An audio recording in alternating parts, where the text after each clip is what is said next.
드디어 이 포로에서 귀환한 이스라엘 백성들이 그 마음에 그토록 그리던 성전을 건축하는 사건을 지금 이 3장에서 이제 기록하는 것이죠. 성전을 건축하기를 시작하는 것입니다. 그런데 그 성전을 먼저 지을 때 가장 먼저 세운 것이 그 성전 터 위에, 그죠? 번제단을 세웠어요. 그 번제단을 세우기 전까지 그 성전의 모습은 어땠을까요? 완전히 폐허가 되었고 걸러져 있고 사람이 없고 그죠? 마치 광야 중에 버려진 어떤 폐허와 같은 모습이었을 것입니다. 그런데 이제는 그것을 정리를 하고 그 터 위에 이제는 성전을 짓기 시작하는 모습을 바로 오늘 3장에서 기록하는 것이죠. 이 성전을 건축하기 시작하는 이스라엘 백성들의 마음이 어땠을까? 한번 상상해 보시길 바라요. 3장 1절로 돌아가서 봅니다. 이스라엘 자손이 그 본성에 거하였더니, 이 본성이라고 하는 것은 각기 자기의 그 시족을 따라서 어떤 사람은 베들레헴에서 왔고 어떤 사람은 저기서 왔고, 그래서 다 자기의 위치, 그 자기의 성이 있겠죠. 예루살렘에서 살던 사람도 있었을 것입니다. 그 사람들은 예루살렘에 살았을 것이고, 그러니까 포로에서 귀환하자마자 자기의 시족대로 이제는 자기의 본성에 가서 다 이제 거하기 시작하다. 주로 남유다였었겠죠. 남쪽 지역이겠죠.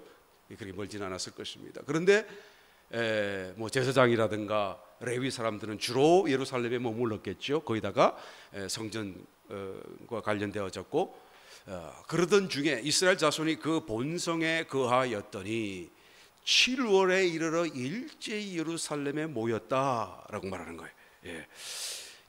BC 537년도 에 이제 고레스 칙령을 따라서 그 먼 바벨론에서 수개월에 걸쳐서 4-5개월 정도의 그런 기간을 두고 쭉 이제는 귀환했지 않았습니까?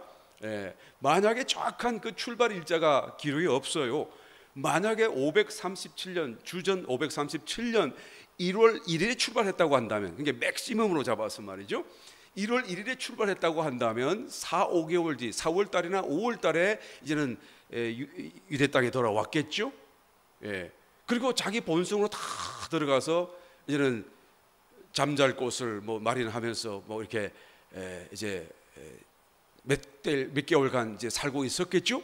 그러다가 7월에 이르러서, 그죠? 7월에 이르러서 일제히 예루살렘에 모였으니까, 그러니까 오자마자 한 몇 개월 정도 지났을까요? 한 2-3개월 정도 지난 하는 시점이라고 볼 수가 있어요. 최대한 잡았을 때. 만약에 1월 1일에 출발하지 않았다고 한다면, 그러면 뭐 한 달도 안 걸렸을 수도 있겠어요. 여하튼 그 정확한 그 기간은 얼마일지 모르겠지만, 여하튼 오자마자 이제는 서둘러 이제는 모였는데 그때가 7월이었었어요. 그 전부 다 예루살렘에 모였어.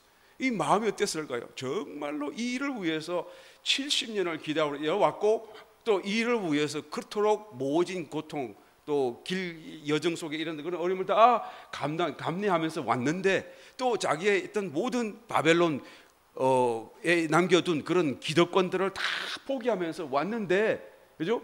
드디어 그 말씀을 따라서 이제는 예루살렘에 모였고, 그 말씀을 따라서 하나님이 말씀하신 그 성전을 지으려고 모이게 되었다라는 것이죠. 그러니까 얼마나 지금 마음에 큰 감동이 있는가, 한번 우리 이 현장감을 우리가 같이 한번 더 느껴볼 수 있어야 되겠죠.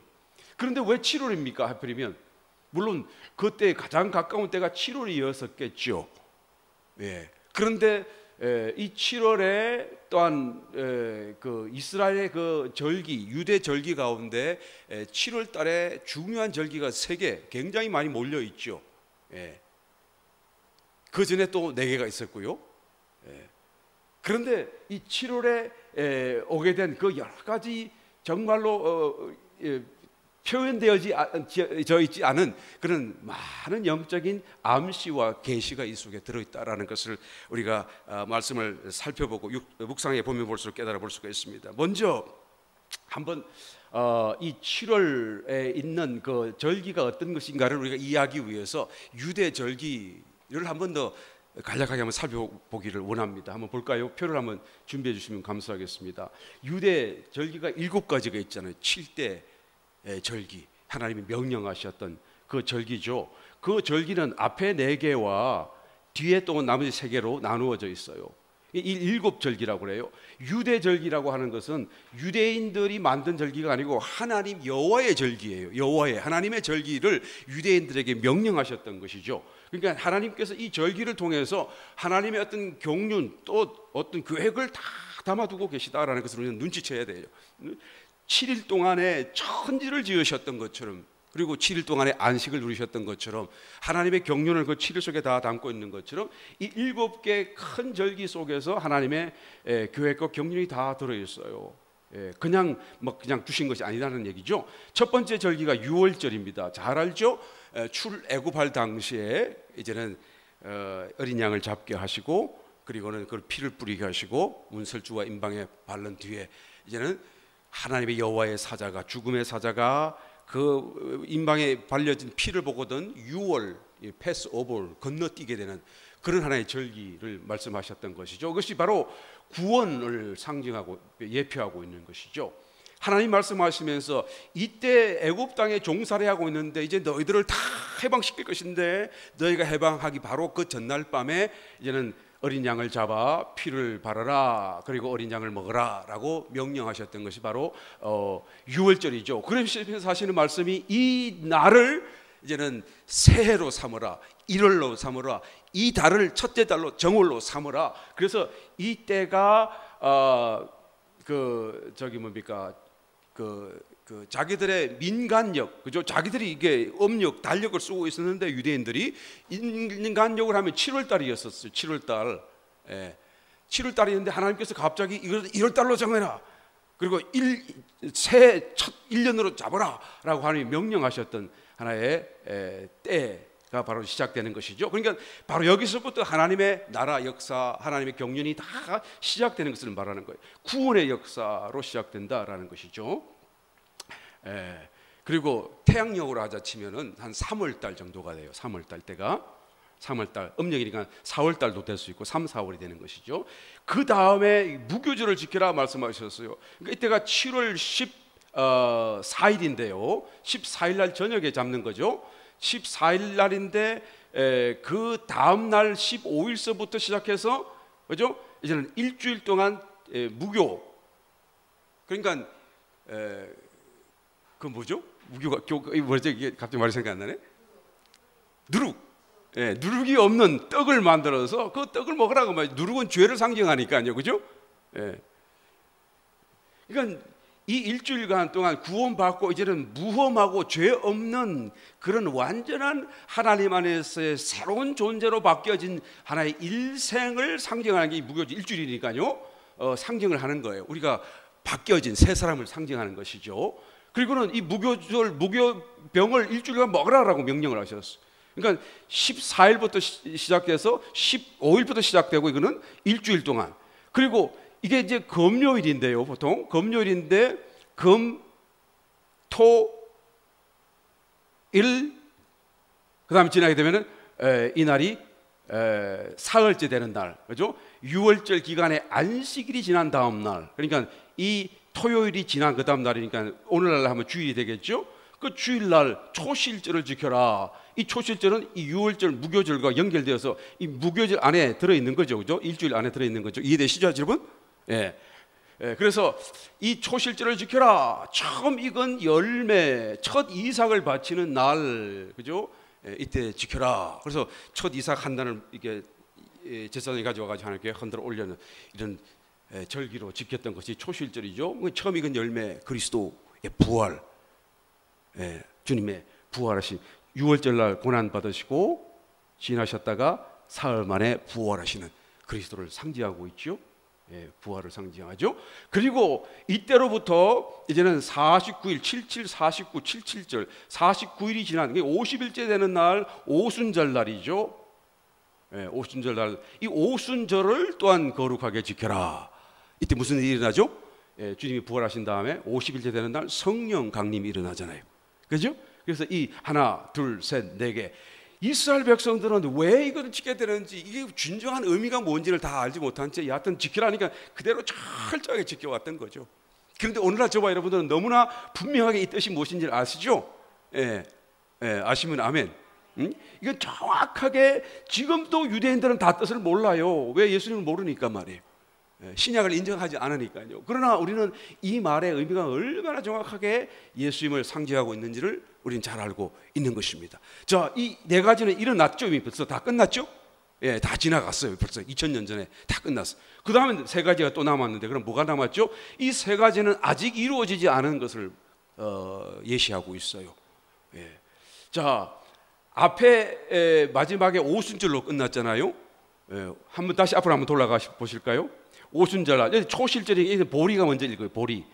예, 보리가 읽으면 이 초실절 보리의 그 이삭을 가져오죠. 그리고 약 두어 달 정도 지나고 나면 이때는 오순절이 되는데, 이때는 이제 밀, 첫 이삭인데 이때는 밀이 이거예요. 밀.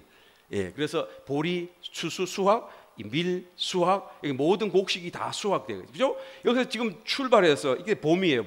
봄에부터 시작해서 이제는 여름이 바로 직전, 지나가기 바로 직전, 이게 수확까지.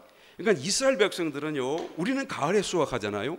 이스라엘 백성들은 봄에 수확을 해요. 우리하고 기후가 달라가지고요. 그래서 겨울에 장마비가 쏟아져서 한 두 달 정도, 그때 이제 이게 막 성장을 하죠. 그러다가 이제는 봄에 초봄이 되면 이제는 막 그것이 익기 시작하고, 마지막 이제는 준비가 되고 3, 4월 달부터 막 수확을 하기 시작하죠. 그래서 이때는 3월 달, 이때는 4, 5월 달. 그래서 이제는 보리 수확, 밀 수확. 그러니까 이 네 절기들은 그죠? 봄에 스타트 해가지고 수확으로 끝나는 거예요. 수확. 그다음 볼까요? 이제 나머지 세 절기들. 세 절기는 이제는 그 사이에 이제 벌써 몇 개월이 다 지나가요. 몇 개월이 지나갑니까? 이때가 지금 7월 달이 되는 거니까요. 7월 1일이 되는 거니까요. 앞에가 지금 4월 달이었었죠. 그러니까 3월 달에서 4월 달이니까 3, 4개월이 지난 뒤에, 이제 3, 4개월. 그러니까 지금 말로 하자면 한여름이 다 뜨거운 땡볕에 그 해의 기운, 그 여름이 다 지나가고 이제는 막 가을이 시작하는 그때가 바로 이 나머지 세 절기의 시작이면서, 이 세 절기는 그 나머지 그 7, 8, 9월 다 들어있는 게 아니고 7월 한 달 안에 다 들어가 있어요. 이 세 중요한 절기가요, 7월 한 달 속에 다 들어있어요. 예, 볼까요? 신년절, 나팔절이라고 얘기를 하죠. 그러니까 7월에 첫째, 7월 1일이 바로 이 신년절 나팔절이. 나팔을 불어라, 이 날을 거룩하게 여겨라, 만들어라. 그랬더니 이스라엘 백성들이 이 날을 이제는 100번의 나팔을 불어요. 100번의 나팔을. 그래서 100번의 나팔을 길게 불고 짧게 불고, 반은 나팔도 다 각기 네 종류가 다른 것이 있는데 그걸 다 불러 가면서 언제까지 부릅니까? 속죄일이 7월 10일인데요. 이 10일이 시작되기 전까지 열흘 동안 계속 이 나팔을 불어요. 예, 이 나팔을 불어요. 하나님은 다만 그냥 나팔절로 지켜라 이렇게 말씀을 하셨거든요. 거룩한 안식일로 삼고. 그런데 이스라엘 백성들은 이 날을 뭡니까? 1월 1일로 삼아요. 왜 그렇습니까? 자기들의 이것은 하나님의 그 명령하신 그런 하나의 어떤 원력, 달력을 따라서 이때는 7월 1일이 되지만은 자기들의 민간 달력으로 하게 되면 이 날이 1월 1일이 되기 때문에요. 그러니까 하나님이 이게 신년을 맞이하는 그런 의미로 우리에게 기쁨으로 나팔을 불어 가셨나 보다. 그래서 이 로시 하사나, 그런데 이것은 그죠? 이제 신년, 머리, 해, the year, 이것은 head, 머리 이 말인데요. 머리, 해가 시작하는 그런 때다, 날이다 해가지고 이 날을 나팔을 불면서 자기들이 신년절로 아주 기뻐하면서 이 신년을 맞이하게 되죠. 하나님은 이 신년절이라는 말을 한 적이 없는데요.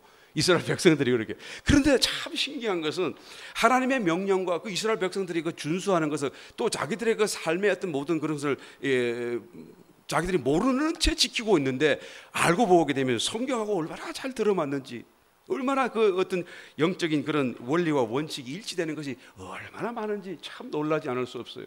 하나님은 신년이라는 말을 하지 않았지만 사실은 이때로부터 새로운 하나님의 시대가 시작되기 때문에 그래요. 무엇입니까? 이 나팔을 불면 이 사람들은 뭘 믿냐면 100번의 나팔을 부는데요, 그 100번의 나팔을 7번에 나누어 불러요. 그래서 100번째 부는 나팔, 우리 신약적인 의미를 하게 되면 7번째 나팔이죠. 그 나팔이 불려질 때에 자기들이 기다리고 있는 메시아가 강림한다고 믿고 있는 거죠. 예.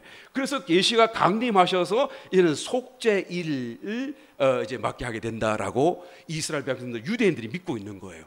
예. 우리는 그죠? 그냥 마지막 날 나팔, 7번째 나팔, 주님이 재림하셔서 정말로 그렇잖아요. 주님이 나팔 소리와 함께 천사장의 소리, 또 명령 소리, 나팔 소리와 더불어 하나님이 지상으로 강림하시게 되는데요. 그 지상으로 강림하게 되면 그러면 어떻게 되죠? 스가랴서 12장에 가서 보니까 말이죠, 자기를 찌르고 자기를 죽였던 그 이스라엘 백성들이 그때 정말 자기들이 십자가에 못 박아 죽인 그 예수님이 자기들의 메시아, 기다리는 메시아인 것을 깨닫고 온 유대 사람들이 큰 통곡을 한다라고 스가랴에서 예언하고 있잖아요. 예? 그러니까 정말 이 예언이 자기들은 지금 모르고 있지만은 자기들이 생각하고 있는 거하고 매우 일치되고 있는 것을 그때 깨닫게 될 것입니다. 우리는 다 알고 있지만 말이죠. 그래서 이 속죄일을 우리는 그때 주님이 재림하심으로 인해서 이때는 대속죄일, 정말로 대속죄일이 일어날 것을 이제 예언하고 계시하고 있는 것이죠. 사실은 속죄 사건은 그 전에 일어났었잖아요. 유월절에서 벌써 일어났잖아요. 이스라엘 백성들이 다 죄에서 속함을 받고 피 뿌림을 받고 그리고 구원받고 무교절 일주일간의 그런 주룩 없는 그런 시절을 보내고 그런 의인으로 살고 그런 거 다 지나왔는데 왜 또 속죄합니까? 그죠? 예, 이게 바로 이제 예수님이 재림하셔서 새로운 신년, 천년 왕국의 때 새로운 하나님의 새로운 새 시대를 시작하는 그 시대 속에서 일어날 일을 예시하기 때문에 이것이 또 속죄가 필요한 거예요. 왜 속죄가 필요합니까? 우리를 위해서 필요한 게 아니고 이 지상에 남아있는 예수님을 못 받고 그럼에도 불구하고 예수님을 알지 못하는 이 땅에 남아있는 지상 백성들, 또 유대인들, 이 사람들을 위해서 속죄가, 대속죄가 필요하기 때문에 이 대속죄일 하루가 있는 거예요. 이 7월 10일은 그죠? 모든 이스라엘 백성들의 죄를 대제사장이 가슴에 어깨에 안고 그리고는 피를 갖고 하나님의 지성소로 들어가서 피 뿌림 그리고 죄 사함을 받는 그 속죄하는 날이잖아요, 그죠? 예. 그래서 이스라엘 백성들은 이때 나팔을 불면서 신년을 시작하는데요. 이 신년이 자기들이 믿기에는 아담을 지으신 마지막 6일째가 바로 이 신년되는, 그 앞에 있는 5일은 벌써 천지 창조하신 날이다라고 자기들은 믿고 있어요. 유대인들은요. 그래서 마지막 날 6번째 날이 곧 이 신년이 되고 아담을 창조한 날이다라고 그들은 믿고 있는 거예요. 그래서 이 날을 특별하게 생각하고 이제는 나팔을 불고 신년을 맞이하면서 이제는 인사를 해요. 새해 인사를 합니다. 새해 복된 새해를 맞으세요. 샤나토바 이렇게 인사를 하죠. 그런데 좀 더 가까운 사이에서 어떤 인사를 합니까? 새해에는 당신의 이름이 생명책에 기록되기를 바랍니다. 이렇게 인사를 해요. 이 사람들은 세 권의 책을 하나님이 갖고 계시는데 그 세 권의 책이 이때 새해를 시작하면서 기록된다라고 자기들은 이 성경이 아니라 자기들이 유대인들이 믿고 있는 거예요. 그런데 그 어떤 영적인 원칙이 상당히 많이 이렇게 암시적으로 우리 성경과 일치되는 것이 많이 있어요. 책이 세 권이 있대요. 하나는 생명책이고 하나는 심판을 위한 악인을 위한 책이고 하나는 선인도 아니고 악인도 아니고 중간에 있는 어중간한 사람을 위한 그런 사람을 위한 기록하는 책이 있다. 이 세 권의 책이 있대요. 그래서 생명으로 구원받을 사람들은 생명책에 이름이 기록되어서 이 한 해가 아주 풍성하게 될 것이지만 그러나 악인으로 기록되는 사람은 이 한 해가 하나님의 심판의 한 해가 될 것이고 굉장한 저주를 받게 될 것인데, 그런데 악인도 아니고 선인도 아니고 중간에 있는 그 사람은 이 신년을 시작하면서 나팔 소리와 더불어서 속죄일이 오기 전까지 열흘 동안에 열심히 회개해가지고 정말로 진정으로 회개해가지고 그것이 인정이 되게 해주면 이게 이름이 그 중간에 기록되어져 있다가 그 사람이 나중에는 생명책에 이름이 기록이 된다라고 믿는 거예요. 그래서 새 인사를 하면서 당신의 이름이 생명책에 기록되기를 바랍니다라고 인사를 한다는 것이죠. 그래서 이 속죄일을 기다리는 거예요. 그러니까 이 열흘이라는 기념은 유대인들에게는 사실은 굉장히 긴장된 기간이겠죠. 그죠? 굉장히 두려움. 그래서 금식하고 막 그냥 어떻게든지 회개를 하려고 애를 쓰다가 이제 속죄일 당일이 되게 되면 이제는 금식을 끊고 이날에는 하나님 앞에서 모든 죄를 다 사함받고 큰 기쁨을 안고 이제는 회개의 기쁨을 안게 되는 날이 이 속죄일이고, 그리고 바로 닷새 뒤에는 장막절, 초막절, 수장절, 수콧이라고 그러죠. 이 절기를 지키라라고 명령을 하셨어요. 그러니까 8일 동안 하는 건데요. 일주일 동안 거룩하게 지키고 8일째 또한 안식일로 이제는 가장 큰 날로 지키도록 명령하셨던 것입니다. 이 날은 모든 7개의 절기 가운데서 가장 큰 기쁨의 날이죠. 그래서 이스라엘 백성들이 다 이 날은 그냥 집에 거하지 않고 바깥에 나와가지고 초막을 짓고 초막에서 자고 먹고 그리고 이제 지내는, 일주일간을 지내는 그런 절기예요. 왜 초막에 지냅니까? 사실은 많은 사람들이 이 초막절이 천년왕국을 상징한다라고 얘기를 하는데요. 천년왕국 아닙니다. 영원한 하나님의 나라를 상징하고 있어요. 왜 그렇습니까? 천년왕국 시절에도 여전히 초막절을 지키니까요. 그죠? 그러니까 초막절이 천년왕국을 상징한다 그러면 천년왕국이 임하고 나면 이 초막절도 없어져야 되잖아요.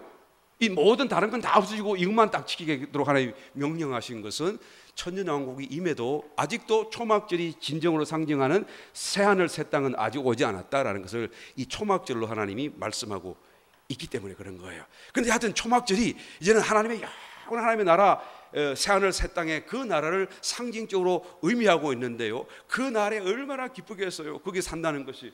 그러니까 이 초막절의 절기는 기쁨으로 아주 시작되고, 또 이날은 특별하게 제사장과 더불어서, 그죠? 제사장만 들어가는 그 제사장의 뜰까지도 평민들, 모든 사람, 남자고 여자고 어린애까지 다 들어갈 수 있는 이 날만 허락되지 않은, 그러니까 얼마나 궁금하고, 그 안에 들어갈 수 없었는데 평소에는 궁금하기도 하고, 또 하나님의 가까이, 이 지성소에 가까이 나왔다는 그런 기쁨이 얼마나 크겠어요. 그러니까 이 한 날 동안 정말 기쁨으로 막 잔치하고 온 민족 나라가 지금 드러나서 잔치를 하는 그런 날이 바로 초막절이죠. 그래서 이 새 절기는요, 이제는 가을이 시작되면서, 마치 우리가 추석이 시작되면은 벌써 가을 훨씬 느끼잖아요. 그리고 추석이 끝나면 또 금방 겨울이 올 거라는 걸 생각하죠. 그러니까 이 모든 것이 끝날 것임을 이 절기가 벌써 또한 느끼도록 말씀하고 있다라는 것을 알 수가 있어요. 이 7절기 속에서 다시 우리 본문으로 돌아가서 보겠습니다. 여러분 얼른 이제 머리에 기억하시겠죠? 이스라엘 자손이 3장 1절 그 본성에 거하였더니 7월에 이르러 일제히 예루살렘에 모인지라. 이해되십니까 여러분? 7월에 모이시니까 아까 그 나머지 세 절기를 우리가 한번 생각할 수가 있겠죠. 그러니까 벌써 이때 신년의 그런 어떤 설렘과 어떤 소망, 기쁨 막 이런 것을 안고 또 새 성전을 지을 그런 어떤 기대에 잔뜩 부풀어서 예루살렘에 다 모였던 거예요. 2절 그때 7월에 이르러 일제히 예루살렘에 모였다. 일제라고 하는 이 단어가요, 독특한 단어죠. As one man 이란 말이에요. 한 사람같이, 한 몸같이, 그 말이에요. 여러분 이 단어 속에 얼마나 의미가 많이 들어있어요. 우리 영적인 의미가죠. 벌써 이해되시죠? 일제히 한 몸같이. 그러니까 지금 포로 귀환해가지고 가나안에 와서 성전을 짓고 하는 이런 모든 일들이 영적인 의미 속에는 지금 한 몸이신 그리스도, 정말 머리 되시고 우리가 지체되어서 한 몸이 되어져서 성전, 정말로 살아있는 하나님의 실제적인 영적인 성전을 건축한다는 것을 벌써 이 단어마다마다 지금 다 하나님께서 막 비밀을 찾게 하는 것 같이, 무명하게 숨기놓은 무슨 그런 거 찾게 하는 것 같이 다 담고 있는 것을 우리가 느낄 수가 있어요. 이스라엘 백성들은 이건 잘 모를 거예요 아직도. 우리는 알 수가 있죠. 일제히 as one man, 한 사람같이 쫙 지금 하나의 영적인 그런 성전으로 건축되어져 가는 그런 모습을 지금 이 이스라엘의 역사 속에 표현하고 계시고 계시하고 있다는 것을 우리가 느껴야 되는 것이죠. 2절 요사닥의 아들 예수아와 그 형제 제사장들과 스알디엘의 아들 스룹바벨과 그 형제들이 다 일어나 이스라엘 하나님의 단을 만들고, 이 단은 뭘까요? 제단인데요. 무슨 제단일까요? 아까 말씀드렸듯이 번제단이겠죠. 아직까지 성전을 못 지었어요.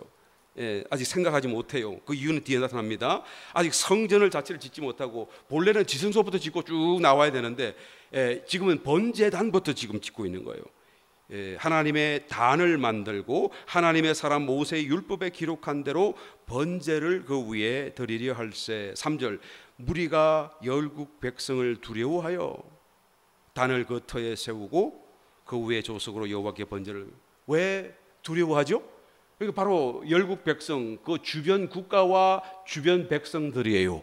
이 사람들은 전부가 다 대적자들이죠. 유대인들이 지금 70년 만에 다시 자기 고향으로 돌아왔잖아요. 그리고 70년 속에 다른 백성들이 그 땅을 차지하고 살고 있는데 다시 내가 주인이 내놓아라 그러잖아요.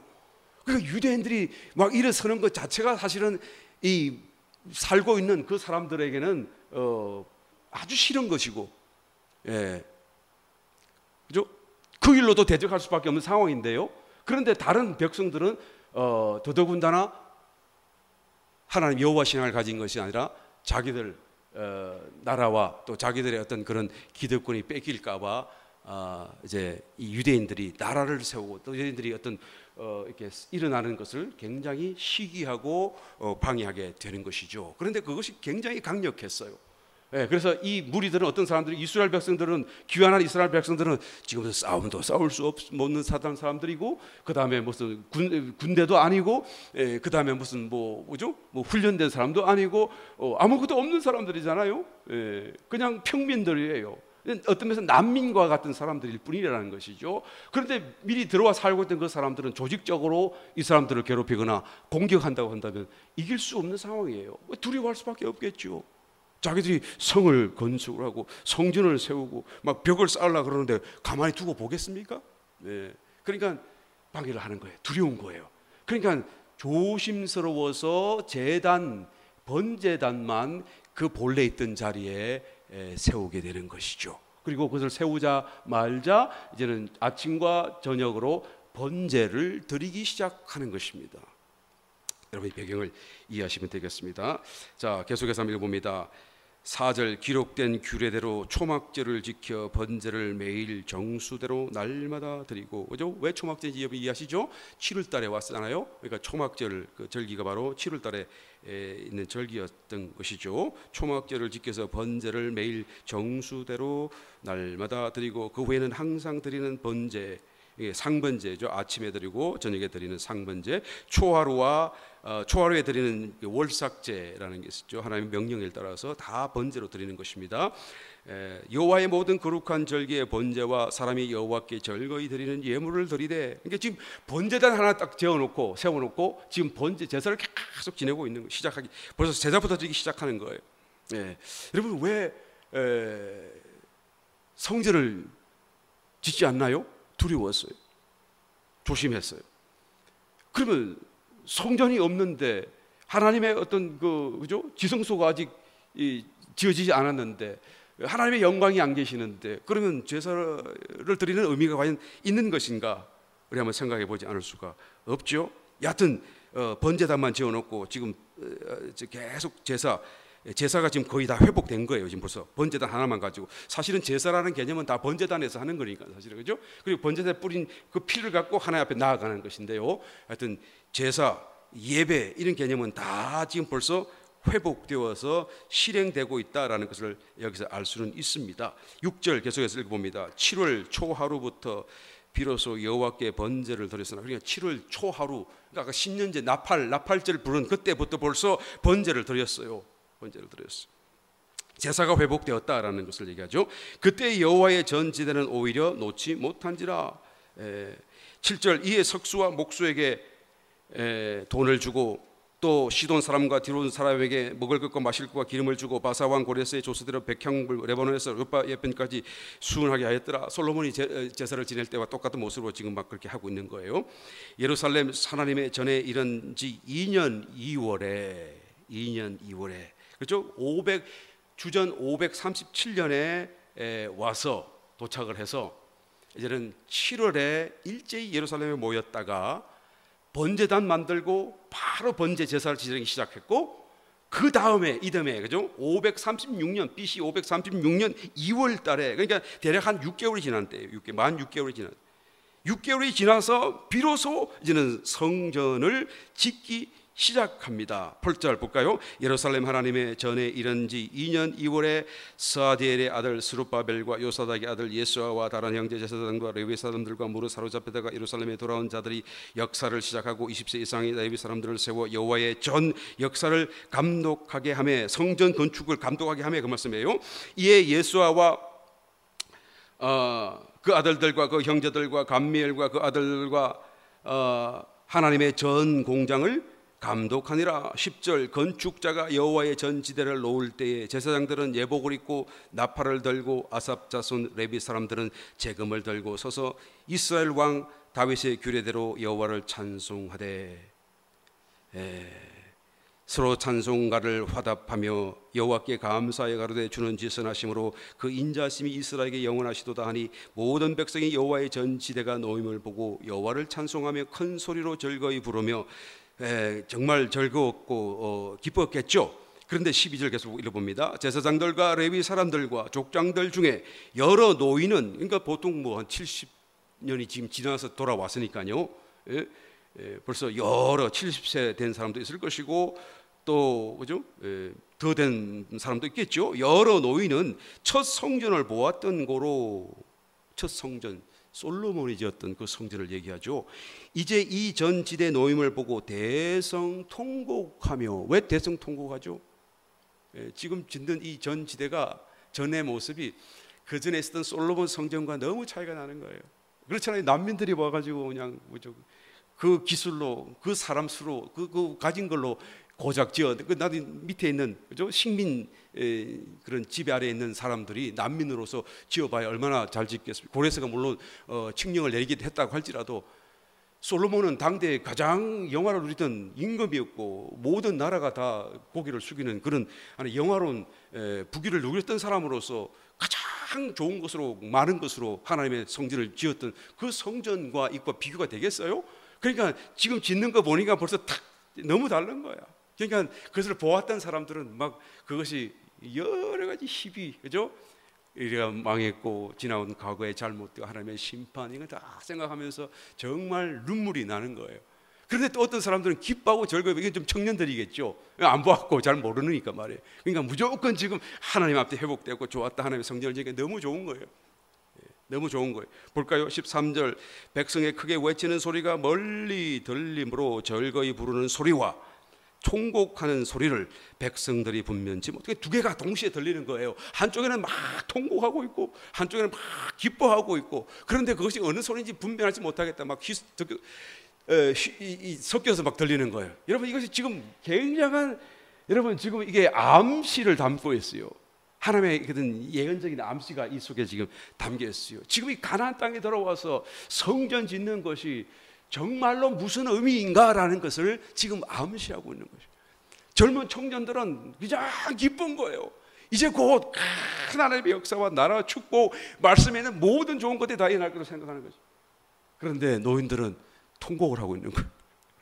왜 통곡하는지 한번 볼까요? 솔로몬 성전을 제가 한번 직접 가지고 왔어요. 한번 이 후대 사람이 동영상 준비한 거 좀 보여주시기 바랍니다. 솔로몬 성전 얼마나 영화로웠던지 한번 후대 사람들이, 요즘 사람들이 만들었는데요, 한번 보시고 대충이라도 한번 느낌을 한번 가져보세요. 왜 그 사람들이 눈물을 흘리는지요. 지금 이게 3D로 그림을 그린 건데요, 성경에 나와 있는 자료를 근거로 해서 그림을 최대한 그려놓은 거예요. 그러니까 좀 사실감은 좀 떨어지지만, 그러나 어느 정도 우리가 이것이 얼마나 영화로웠는가, 멋진 성전이었는가. 이 성전은 최고의 유사 이래 지금까지 비교해도 이 솔로몬 성전과 비교할 수 있는 하나님의 영화로운 성전은 없었어요. 이게 가장 영화로웠던, 가장 아름다운 성전이었었죠. 그죠? 성막, 모세의 성막을, 텐트를 이제는 이 터 위에, 땅 위에 지으셨던 거예요. 그래서 그냥 물두멍이죠, 물두멍. 물두멍도 엄청나게 크게 해줬어요. 12소가 받치고 있는 엄청난 큰 물두멍을 만들었잖아요. 벌써 그 텐트 장막에, 성막이 이제 이만큼 성전, 이것도 다 물두멍이죠. 하나 둘 셋 넷, 이쪽 5, 저쪽 5개, 10개를 만들어서 여기서 이제 정결 예식을 하도록 하는 것이죠.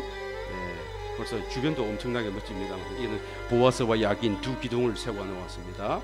이제 들어가요. 벌써 이 문양 보세요. 케루빔 천사 문양과 활짝 핀 꽃, 그다음에 종려 나무가 있죠. 들어왔습니다.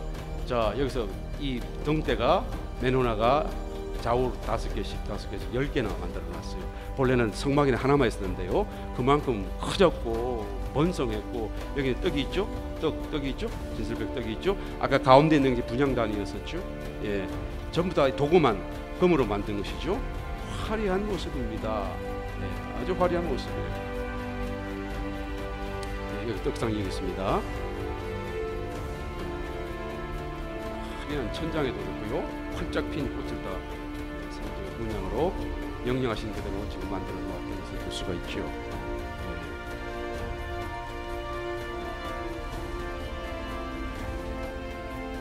떡상은 10개를 만들면 안 되니까요. 하나만 가져가고. 분향단이 여기 있죠. 가운데 분향단이 있고요. 본래 성전 성막에서는 휘장이 가운데 가리고 있었습니다만은 솔로몬 성전에서는 계단도 만들고 문을 달아서 굉장히 더 위험 있게 격식 있게 만들었어요. 케루빔 천사를 이렇게 크게 만들어 날개가 서로 맞닿고 벽에 닿도록 가득 채우고요. 가득 지킨다는 것이, 이게 이제 그 안에 이제 본래의 언약궤를 갖다 놓았어요. 본래 언약궤. 그러니까 얼마나 사이즈가 커요. 벌써 보세요. 본래 언약궤가 요만큼밖에 안 된 사이즈가 굉장히 큰 사이즈로 지금 만들었어요. 이 2배의 큰 사이즈로, 원래 성막보다 2배로 큰 사이즈로 지금 만들어 놓은 그런 모습을 벌써. 이게 지성소죠. 지성소죠. 이게 지금 반사되는, 이 빛이 반사되는 금 도금이니까 얼마나 화려했겠어요. 그런 순간에 얼마나 아름다웠겠습니까, 그죠? 그리고 바깥에도 이렇게 정말 아름다운 벽돌, 여기 방들을, 챔버들을 다 만들고요. 제사장들과 뭐 이렇게 보물 창고, 여기다 이렇게 벽을 만들고 얼마나 아름답게 만들었는지요. 정말 성전을 아름답게 만들었어요. 예. 자, 여기까지. 예. 그런데 사진을 또 한번 찍어 놓은 게 있죠. 그다음에 솔로몬 성전 사진이 있습니까? 사진 한번 보여주세요. 예, 여러분 좀 느낌을 받으셨나요? 솔로몬 성전이 얼마나 좋았는지요. 예, 사진, 솔로몬 성전 사진 한번 보여주세요. 예, 이렇게 아까 같은 것을 그대로 다시 그려봤죠. 예, 이렇게 만들어 정말 화려한 모습이고 아름다운 성전이었어요. 정말 아름다운 성전이었어요. 예. 근데 이제 이 성전이 다 무너졌잖아요. 400년 동안 이 성전이 서 있다가 이제 느부갓네살 왕 바벨론의 침공을 통해서 완전히 다 무너져 버렸어요. 예. 그리고 난 뒤에 어떻게 됐죠? 예. 다시 이제 스룹바벨이 와서 지금 귀환한 사람들이 성전을 지을 거예요. 나중에 좀 더 뒤에 나가면 그 모습이 나옵니다만은 우리가 미리 한번 볼까요? 스룹바벨 성전이라고 지은 게 이런 정도예요. 이런 정도. 이 맨 땅 위에 그냥 아주 초라하죠. 굉장히 초라하죠. 예, 이런 모습으로 그냥 최소한으로 지을 수 있는 그런 모습으로, 이것도 그림으로 그려본 거예요. 이런 모습이죠. 그러니까 이런 모습을 보았던 솔로몬 성전을 보았던 노인들이 이 성전이 지어지는 것을 볼 때 얼마나 가슴 아팠겠는가. 그런데 이 스룹바벨 성전이 나중에는 이제 어떻게 됩니까? 좀 있다가 나중에 이제 바벨론 시대가 망하고 메데 페르시아 제국 시대가 시작되면서 여기 포로 귀환해가지고 지은 거잖아요. 맞죠? 페르시아 제국 시대 때 지은 거 맞죠?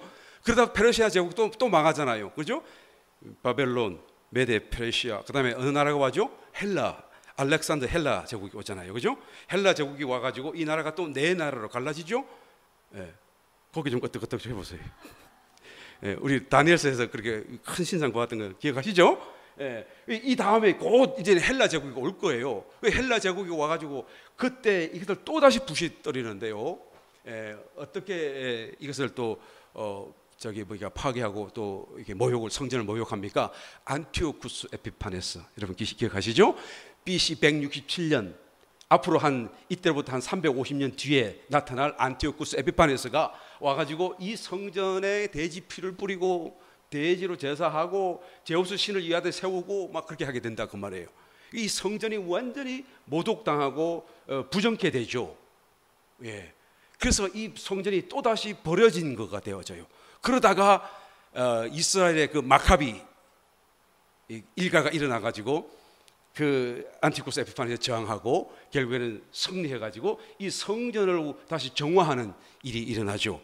수전절, 성전 정화한 날, 깨끗하게 하는 날. 저번에 한번 말씀드렸죠. 이 기적이 일어나 가지고 8일 동안 불이 막 꺼지지 않아 가지고 하여튼 그 수전절, 성전 정화하는 날이 있게 됩니다. 그리고 계속하여 이 스룹바벨 성전이 계속 명명을 이어서 보존되고 되다가, 그런다가도 그래도 너무 보잘것이 없어요.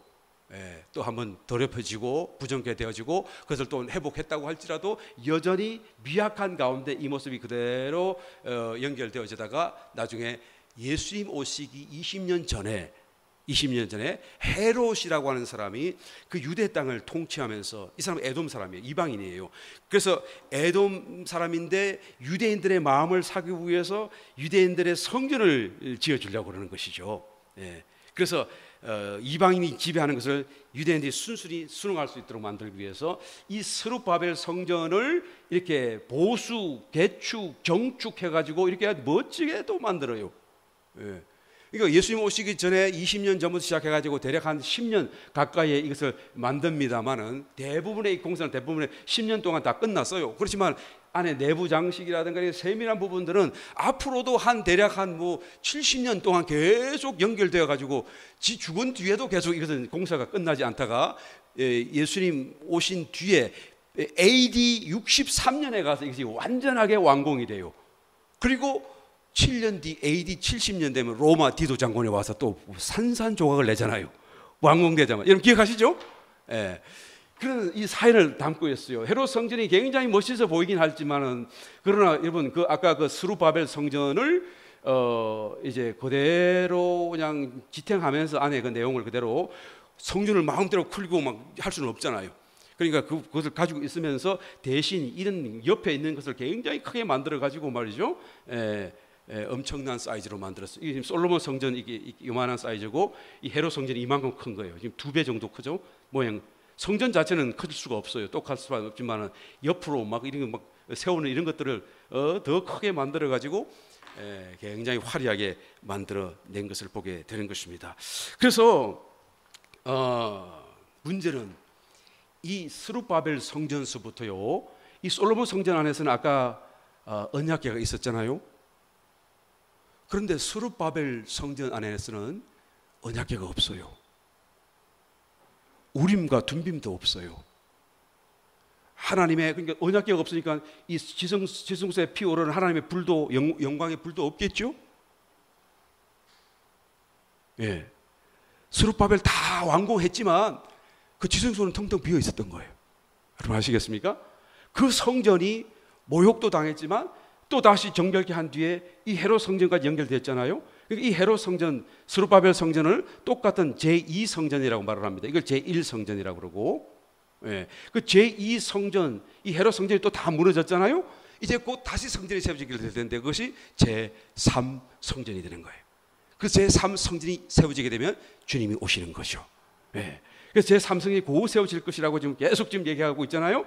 그런데 이 헤롯 성전도 이렇게 겉으로 보기는 괜찮아 보이지만은 안에 언약궤가 없어요. 우림과 둠빔도 없어요.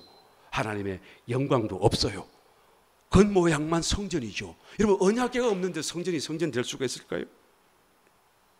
하나님의 영광이 지성소에 임하지 않은데 그것이 성전이 될 수 있을까요? 그 성전에서 제사를 지낸다고 그 제사의 의미가 있을까요? 참 여러 가지 의미를 가지고 있습니다. 그래서 이 초라한 모습을 보고 노인들이 막 통곡을 한 거예요. 그런데 모르는 젊은 청년들은 막 이제 뭔가 굉장한 일이 벌어질 것이라고 생각하는 것이.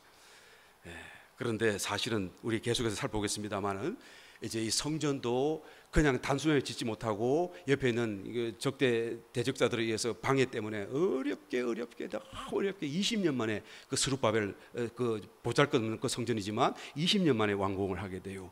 그리고 완공하면 다 끝난 줄 알았는데, 그런데 하나님이 막 축복하실 줄 알았는데 막 자연재해도 오고요, 가뭄이 들어오고요, 그냥 집요한 아주 그 적대 대적자들의 그런 공격과 방해 때문에 너무 두렵고 살기가 어려운 정말로 어려운 곤란 속에서 수십 년을 지나가게 되어지죠. 예, 거의 나중에까지 100년까지도 지나가게 됩니다. 그 가운데 이스라엘 백성들이, 유대인들이 이제는 회의를 품기 시작하는 것이죠. 우리가 과연 하나님 말씀을 따라 가나안 땅에 왔는데 하나님 그 가나안 땅 약속한 성전 회복 돌아오라고 하셨고 성전 지으라고 해서 지었는데 하나님 말씀하신 그 가나안 땅의 축복이 어디에 있습니까? 그 성전에 대한 하나님의 그 약속 축복이 과연 무엇입니까? 하나님 우리 사랑하는 걸 맞아요? 막 그냥 거역적인 그걸로 막 하나님의 반항함이 되어드는 거예요. 그 이야기가 이제는 말라기서에 나와요. 이때 역사했던 사역했던 세 마지막 선지자 학개, 이 구약성의 맨 마지막 부분에 세 개 나오죠. 학개, 스가랴, 말라기. 이 세 선지자가 이때 활동했던 사람들이잖아요. 그 사건이 바로 여기에 나온 말라기. 그것도 맨 마지막 말라기. 5가지 질문으로 요약을 해요. 우리 나중에 기회가 되면 말라기까지 공부할 거예요. 예? 이때 이 이스라엘 백성들이 아니 하나님 이것이 하나님과 하셨던 그 약속 아닙니까? 이것이 다 아닙니까? 하나님께서 일일이 거기에 대한 대답을 해주시면서 말라기에서 맨 마지막에 뭐라 그래야죠? 내가 선지 엘리야를 너에게 보낼 것이다. 여호와의 두렵고 큰 날이 이르기 전에 선지 엘리야를 너에게 보낼 것이다. 그리고 말라기가 끝나고 그리고 구약이 끝나고 그리고 이 모든 역사가 딱 이스라엘 역사가 끝나고 그리고 어떻게 됩니까? 딱 덮여진 채로 400년 암흑기를 지나가요. 400년이 암흑기가 딱 끝난 뒤에 신약이 시작하면서 세례 요한이 등장하죠. 그 세례 요한이 누구라고 얘기합니까? 주님이 엘리야라고 얘기하잖아요. 그죠? 그게 지금 이거하고 딱 연결되는 거예요. 그러니까 다시 말하면 이 에스라와 또 뒤에는 느헤미야 또 에스더서까지 역사서 마지막을 통해서 정말로 하나님이 말씀하시고자 하는 영적 실제가 무엇인지를 이 속에 다 담아두셨지만 사실 그것은 이스라엘 백성들은 가나안 땅에 들어가서 자기 손으로 초라하지만 그 스룹바벨 성전 지으면 다 되는 줄 알았는데 그거 아니다 그 말. 왜 그래요? 언약궤도 없고 여호와 영광도 없고 벌써 깨달았었어야 되는데요. 이 사람들이 무지해서 깨닫지 못하는 거죠. 하나님께서 그게 아니다.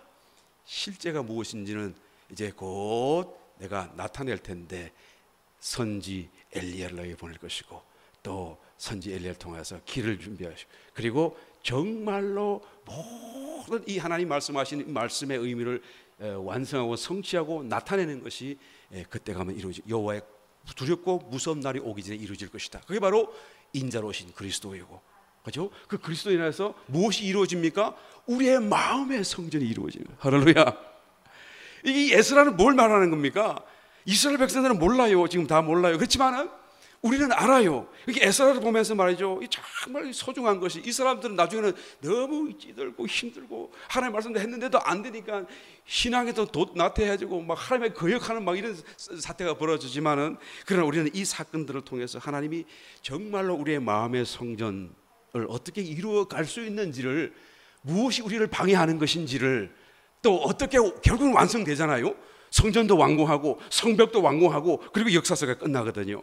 그러니까 어떻게 하면 우리가 우리의 마음에 이 성전을 지을 수 있는지를 하나님이 우리에게 계시해 주고 있다는 것입니다. 이 에스라가 그래서 너무 중요하고 그 뒤에는 에스더와 느헤미야도 그래서 너무 중요하고 그 당시에 마지막에 사역했던 학개와 스가랴와 말라기스도 그렇게 너무 중요하고 이 모든 것이 다 하나가 되어서 정말로 제2의 은혜 정말로 우리의 마음의 성전을 짓고 이제는 영안에 오신 주님이 어떻게 우리의 마음속에 오셔서 우리가 정말로 얼굴과 얼굴을 대면해 보듯이 주님을 알고 주님의 생각을 알고 주님의 생각이 내 생각이 주님의 생각이 되어서 주님과 같은 모습으로 작은 그리스도인이 되어서 그리스도가 되어서 살 수 있는지를 이 에스라서에서 우리가 찾아볼 수가 있는 것입니다. 할렐루야.